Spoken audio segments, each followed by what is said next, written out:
America आसुवा सामग्री उपरे चीन 125% टिकस वृद्धि कला। ट्रंप को शुक्ल रणनीति को चीन मजा बोली कहला।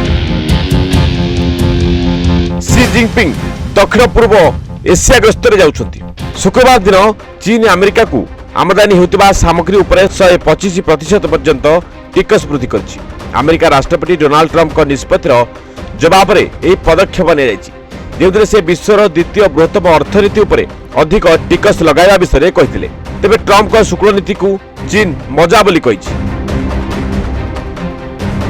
बुधवार दिन ट्रंप द्वारा चीन सामग्री उपरे 145% पर्यंत टिकस वृद्धि एवं अन्य देशरू आसुथिबा सामग्री उपरे टिकस 90 दिन पई बंद करबा घोषणा उपरे चीन किपरि प्रतिक्रिया देबे ताहा जानिबाकू निवेशक माने अपेक्षा करथिले। गुरुवार दिन युआन मूल्य विश्व आर्थिक संकट समय देखा दिथिबा स्तर को खसिला, किंतु शुक्रवार टंकारे सामान्य उन्नति घटिछि। चीन अर्थ मंत्रालय कहिछि जे अमेरिका चीन उपर अत्यधिक टिकस लागू करबा अंतर्जातीय अर्थनैतिक एवं वाणिज्य नियम उल्लंघन करुछि। यह मौलिक अर्थनैतिक नीति एवं साधारण ज्ञान विरुद्ध रे यह एक पाखुआ धमक एवं बलपूर्वक कार्य। यह दुई देश मध्य वाणिज्य कारबार प्राय असंभव करिपारे।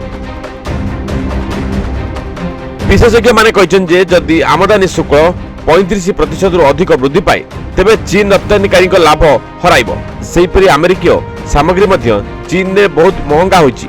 चीन अर्थ मंत्रालय यह मध्य कहिछि जे जदि अमेरिका आउरी अधिक टिकस लागू करे तेबे यह कोनोसी अर्थनैतिक अर्थ रहिबो नाही।